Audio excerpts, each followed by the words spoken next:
शिवाय हरि ओम शिवाय ओम शिवाय। Hello friends, how are you?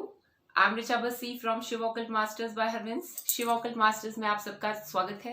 मैं आपकी लाइफ कोच, वास्तु महावास्तु गुरु, tarot spiritualist, angel card reader, astrologer, numerologist. आप सब अपनी कुंडलियां तो दिखाने जाते हैं, किसी ना किसी काउंसलर के पास तो जाते ही होंगे, और अभी तक बहुत से लोगों ने, आई थिंक सो 80% लोगों ने अपनी कुंडलियां जरूर दिखाई होंगी। तो कुंडली है क्या, आज हम इस पे बात करेंगे। और इसके अलावा क्या चीजें हमें जरूरी हैं कुंडली के दिखाने के बावजूद भी, उस पे भी हम बात करेंगे। और छोटी छोटी सी हिडन रेमेडीज होंगी इस पूरी वीडियो में, तो आप एंड तक इसको देखते रहें। और सबसे पहले जो नए हैं इस मेरे चैनल पे, यूट्यूब चैनल पे, शिवा ऑकल्ट मास्टर्स पे, तो मेरे चैनल को सब्सक्राइब करें फटाफट। तो कुंडली है क्या आखिर? कुंडली क्या है? जब हम जन्म लेते हैं तो उस टाइम पे समझ लो एक फोटो नहीं क्लिक हो जाती है जैसे, तो हम टाइम और डेट ऑफ बर्थ क्लिक कर लेते हैं, ठीक है ना, किस बच्चे ने किस टाइम पे जन्म लिया है और उस दिन क्या डेट थी, तो उसके अकॉर्डिंग एक मैप बनाया जाता है। अब मैप बनता कैसे है? जब हम पैदा हुए उस टाइम पे कौन सा नक्षत्र किस पोजीशन पे था, ठीक है, और उस नक्षत्राज में कौन कौन से प्लैनेट्स निकल रहे थे, तो वहां एक फोटो क्लिक हो जाती है। अब जिस दिन हम पैदा होते हैं उस दिन सूर्य किस नक्षत्र में होता है, तो उसके अकॉर्डिंग कुंडली बनाई जाती है, मतलब सूर्य उदय के अकॉर्डिंग, ठीक है ना, किस डायरेक्शन से सूर्योदय, हमें तो पता है इससे होता है, बट उस डायरेक्शन में कौन सा नक्षत्र भ्रमण कर रहा है उस टाइम पर, तो उसको देखकर हमारी कुंडली बनती है, ठीक है। अब हम अपनी लाइफ में प्रोग्रेस, तरक्की पाने के लिए क्या करते हैं? हम एस्ट्रोलॉजर्स के पास जाते हैं या काउंसलर्स के पास जाते हैं, ठीक है ना, या ज्योतिषों को दिखाते हैं, because there is a very great difference between a ज्योतिष, जो कर्मकांडी ज्योतिष होते हैं, और जो काउंसलर्स हैं, बिकॉज वो एकेडमिकली पढ़े होते हैं। तो हम किसी के पास भी जाते हैं, हम अपने हिसाब से हम देखते हैं कि हमारा फ्यूचर हम वो बताते हैं, या पास्ट बताते हैं, प्रेजेंट बताते हैं, जो ऑलरेडी उसमें लिखा होता है। That only act as a map. तो अगर हम उस मैप के हिसाब से चल रहे हैं, फिर तो हम सक्सेस हासिल करते हैं लाइफ में। अब ऐसा नहीं है कि हमने रेमेडी कर दी तो जो दशा महादशा का प्रताप आना था हमारे जीवन पे, तो वो नहीं आएगा, ऐसा बिल्कुल भी नहीं है। चाहे मैं हूं चाहे आप है, जो भी दशा अंतरदशा जिस तरीके की भी चल रही होगी, तो उसके रिजल्ट्स हम सबको भोगने पड़ते हैं, चाहे अच्छे चाहे बुरे। हाँ, हम थोड़ी सी माइनर सी रेमेडीज करके क्या करते हैं, जैसे आप समझ लो हमने जेमस्टोन धारण किया, तो हम उस प्लैनेट की एनर्जी को थोड़ा बढ़ा देते हैं कि हम थोड़ा सा सेफ हो जाते हैं, और कुछ नहीं। बट जेमस्टोन भी अगर हमने योग कारक प्लैनेट्स का धारण किया है या हमने पॉजिटिव प्लैनेट्स का धारण किया है, तो ही हमें सपोर्ट मिलता है ना उन चीजों का। तो ये तो बात हुई कुंडली की, कि हम अकॉर्डिंगली हम रेमेडीज करते हैं जो हमारी कुंडली में है। लेकिन कई लोगों की बहुत ज्यादा एक क्वेरी रही है कि हम रेमेडीज भी कर रहे हैं बट हमें रिजल्ट्स नहीं आ रहे। तो एक बात मैं आपको बताना चाहूंगी, हम 5 जीव हैं घर में, हम सब अपनी अपनी कुंडली दिखा रहे हैं, ठीक है, हर कोई अपने अपने हिसाब से रेमेडी कर रहा है। लेकिन जिस घर में, जिस ऑफिस में आप 12 आवर्स रहते हैं, देखो 12 घंटे, 8 से 10 घंटे तो हर कोई अपने घर में रहता है ना, रात को सोता है वहां पर, तो क्या उस जगह का हमने कभी वास्तु चेक किया है? तो यहाँ पर वास्तु एक वाइटल इंपॉर्टेंट रोल प्ले करता है हमारे जीवन में।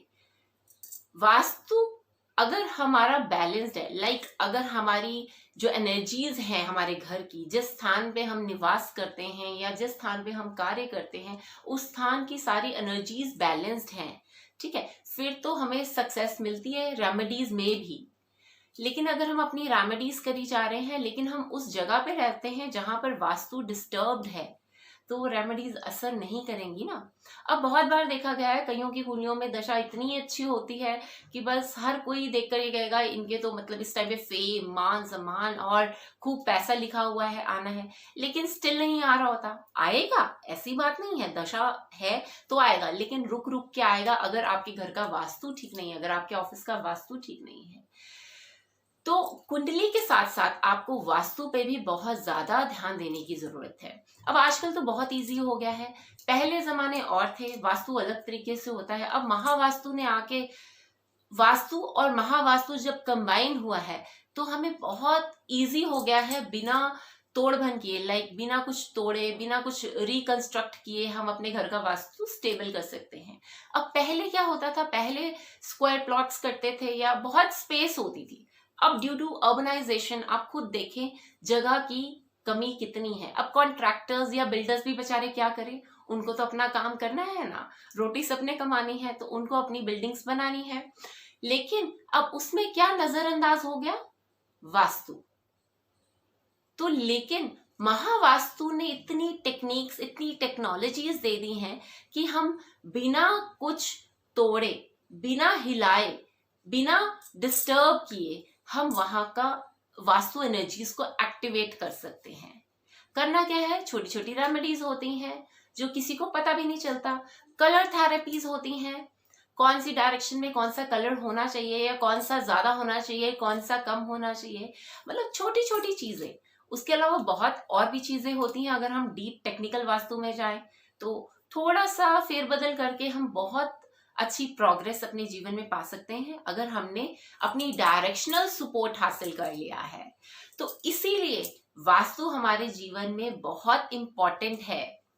अकेले रेमेडीज करने से या अकेली मैनिफेस्ट करने से, अब देखो, अब यहाँ पर लॉ ऑफ अट्रैक्शन की भी अगर मैं बात करूं, अगर हम लॉ ऑफ अट्रैक्शन या लॉ ऑफ यूनिवर्स या लॉ ऑफ मैनिफेस्टेशन हम किसी भी चीज की कर रहे हैं, फिर रिजल्ट्स क्या होते हैं, हमें बहुत जल्दी नहीं मिल रहे। तो क्यों नहीं मिल रहे? क्या हम सही डायरेक्शन में मैनिफेस्ट कर रहे हैं बैठ के, या हमने जो मैनिफेस्टेशंस की हैं उनका सामान हमने सही डायरेक्शंस में रखा है? तो हर जगह वास्तु बहुत इंपॉर्टेंट होता है। अब इसके अलावा क्या होता है, ये वास्तु अभी की चीज नहीं है, ये बहुत सदियों सदियों सदियों पुरानी चीज है। अब जिन्होंने अभी रिसेंटली रामायण देखी हो, क्योंकि अब डीडी चैनल पे आ रही थी ना रामायण, तो सबने देखी होगी, तो आप सबने अगर थोड़ा सा गौर फरमाया हो तो क्या हुआ था, जब राम जी को वनवास मिला 14 सालों का, अब जब वो वन में आ गए, जब अपनी कुटिया की स्थापना कर रहे थे, तो कुटिया की स्थापना अंदर गृह प्रवेश से पहले उन्होंने वास्तु पुरुष की शांति के लिए यज्ञ किया, हवन किया। मतलब वास्तु अकेले इस कलयुग से नहीं चल रहा, आप ये देखिए सतयुग से चल रहा है वास्तु। हो सकता है मतलब कब से चल रहा हो उसके अलावा भी, we don't know about these things, ठीक है ना। तो ये बहुत पुरानी चीज है, एंशियंट चीज है, एंशियंट रिचुअल है जिसको हमें फॉलो करना चाहिए। क्यों पहले के, अब ऐसे कहना, अब देखो माना जाता है राम जी परमात्मा के स्वरूप थे, मतलब मैसेंजर टू गॉड, बिकॉज जो धरा पे आता है, गर्भ में आता है, तो वो मैसेंजर ही कहलाता है ना गॉड का। तो वो गॉड के मैसेंजर थे, स्टिल उन्होंने इतना अपने कर्मों के अनुसार या उनकी जो भी ग्रह नक्षत्रों के अनुसार उन्होंने अपने कर्मों को भोगा, प्लस उन्होंने जब कुटिया में जाने लगे तो वास्तु पुरुष की शांति के लिए उन्होंने यज्ञ किया। मतलब कितना स्ट्रॉन्ग बिलीव करते थे हमारे पूर्वज। तो हम क्यों नहीं करते हैं? हमें भी करना चाहिए बिलीव। और वास्तु पॉजिटिव रिजल्ट्स उनको ही देता है जो स्ट्रांगली बिलीव करते हैं डायरेक्शंस में, जिनको इन डायरेक्शंस की एनर्जी का पता है, जो जानते हैं कि इस डायरेक्शन में ये कलर होना चाहिए, इस डायरेक्शन में ये सामान होना चाहिए, इस डायरेक्शन में ये धातु होनी चाहिए। देखो चीजें तो सबको घर पे रखनी है, लेकिन अगर डायरेक्शनल स्ट्रेंथ को अवेकन करके चीजें रखी जाएं तो उनका हमें प्रॉफिट ही होगा ना। अब एग्जाम्पल देते हैं, अब जैसे अब रेफ्रिजरेटर है, फ्रिज है, हर किसी के घर में होता है, लेकिन अगर फ्रिज आपका साउथ ईस्ट में है तो वो रेड कलर का हो जाए तो बहुत बढ़िया है, अगर आपका वेस्ट जोन में पड़ा है व्हाइट कलर का हो जाए तो बहुत बढ़िया है। चीजें तो हमने रखनी है, लेकिन हम जोन्स के हिसाब से अगर हम कलर चूज कर लें तो क्या होगा, वो कलर या वो चीजें हमें पॉजिटिव रिजल्ट देना शुरू कर देंगी। अब एक छोटा सा और एग्जाम्पल देना चाहूंगी मैं, जैसे अब बहुत लोगों के घरों में पाया गया है नॉर्थ ईस्ट डिस्टर्ब्ड है। अब नॉर्थ ईस्ट कैसे डिस्टर्ब होता है, या तो वहां पे टॉयलेट होता है, या हम कूड़ा कटका रखते हैं, वहां पे डस्टबिन रखते हैं, या हम कोई स्टोरेज रख देते हैं, बंद कर देते हैं हम नॉर्थ ईस्ट को।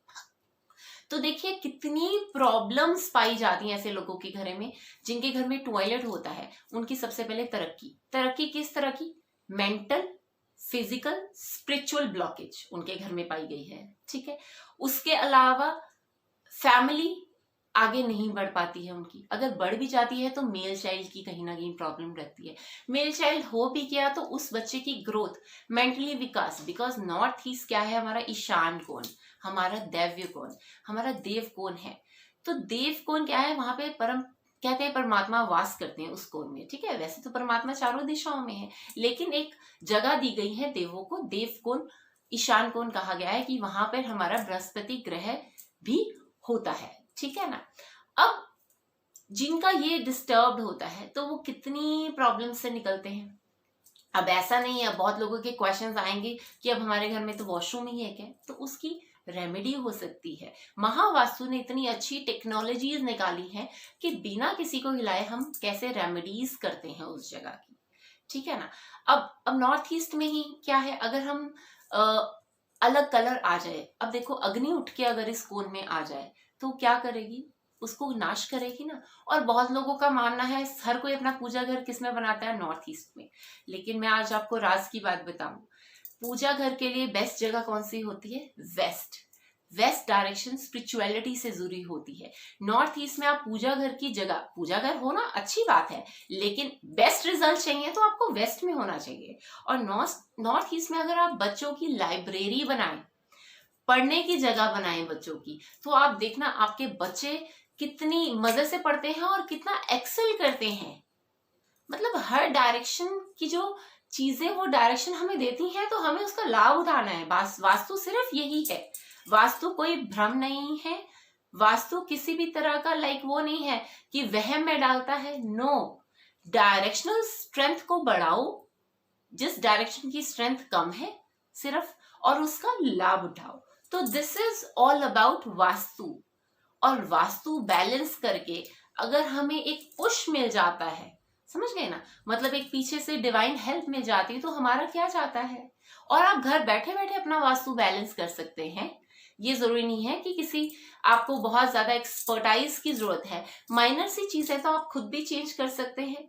जैसे कलर्स आप इजीली बैलेंस कर सकते हैं हर डायरेक्शन के, घर बैठे बैठे। वो तो मुश्किल नहीं है।